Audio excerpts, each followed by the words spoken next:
We move on then to stage 2 of La Vuelta A Espana from Alba to Limone, Piemonte, 159.5 kilometres. And the Vuelta had a wonderful reception in the town of Alba this morning. Lots of the favourites looking relaxed, including Mads Pedersen, Almeida measuring up, a bit of tinkering before the start there, and Jonas Vingegaard had some fans in attendance too, as did this man, Jesper Philipsen, in red after victory on the opening stage. So stage 2 then, to Limone, Piemonte, just under 160 kilometres, with the only climb of the day coming at the back end to Limone, Piemonte. The last time that we visited this was in 2002. A bonus sprint at 67 k's as well. There were attacks soon as the flag dropped. Very high speeds with the tailwind, and eventually a break went clear. But the first attacker was Gal Glivar of Alpecin de Koning. He took with him for company Liam Slock of Lotto. Jakob Otruba was also there too, of Caruel.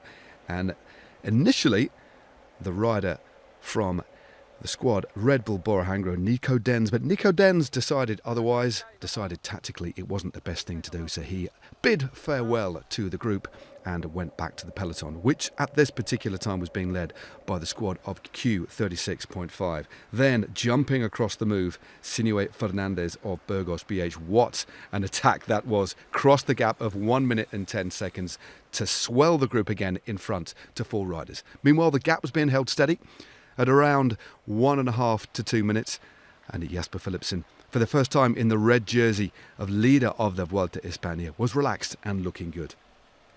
As we approached the only intermediate sprint of the day, it was the Belgian Liam Slock of Lotto who opened up very early, and at a canter took maximum points at the intermediate sprint. Second place was Otruba, and in third place was Fernandez. Meanwhile, just behind, narrowly avoiding a dog, thank goodness the dog was on a lead, it was Lidl Trek trying to open things up for the final remaining points on the road for Mads Pedersen. But it was in fact Ethan Vernon, second on the opening stage and wearing the white jersey of Best Young Rider, who took the next remaining points. So Slock, Otruba, Fernandez, Glivar and Ethan Vernon taking 10 points toward the green jersey. Meanwhile, all was calm behind, and another familiar wave from the pre-race favourite, Jonas Vingegaard.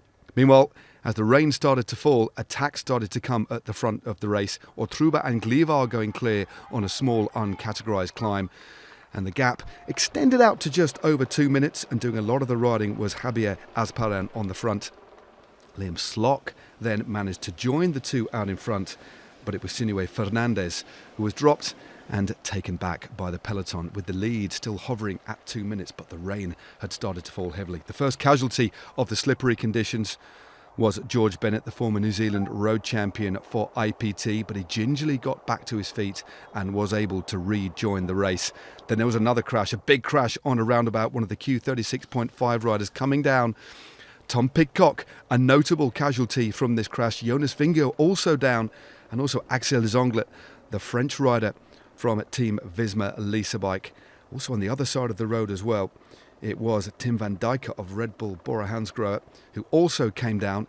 Glacial, slippery conditions on the road, but incredibly, after having a dislocated shoulder in entering the ambulance, the Frenchman was able to remount and rejoin the race. But again, for the second time, it was thumbs up from a rather relaxed-looking Jonas Vingegaard, despite a cut to his elbow.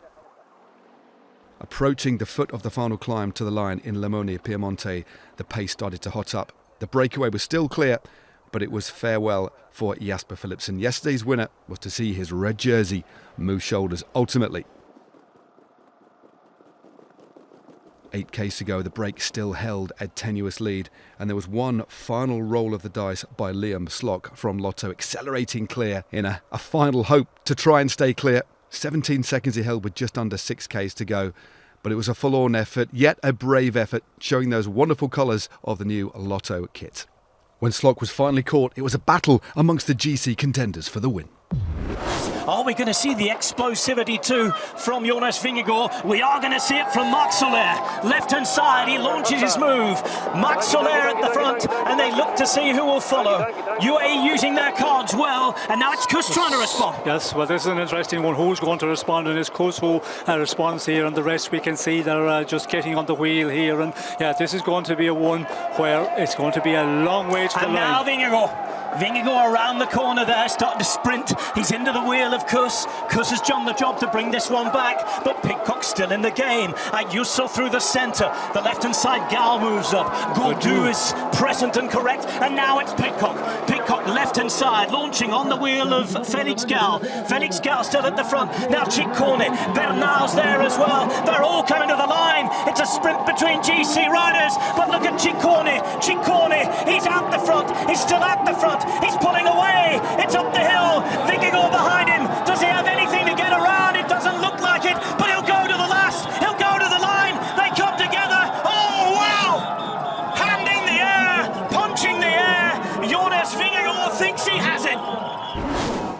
Indeed, it was. Jonas Vingegaard took his first win since stage 11 of the Tour de France in 2024. Matteo Jorgensen and Sepp Kuss sharing the spoils there. It was a close finish though. The last pedal rev taking him just clear. And there's the photo finish just by the rim of a wheel. Jonas Vingegaard taking his first win in over a year in a Grand Tour. And look at the delight writ large on his face. So Vingegaard took the stage ahead of Giulio Ciccone, David Gaudu, Egan Bernal, Almeida, Gall, Hindley, Ayuso, Jorgensen and Pidcock rounding out the top 10. To be honest, I mean, you're not going to let the stage win pass, so yeah, when I saw the opportunity, of course, I'll take it also, and super happy to take the victory today. Yeah, it's been a while since my last victory, obviously, but super happy with how I felt and how the team did today. So yeah, super happy with also having the red jersey. So Jonas Vingegaard, courtesy of that victory, now leads the general classification ahead of Giulio Ciccone, David Gaudu, Egan Bernal, Tom Pidcock and the rest.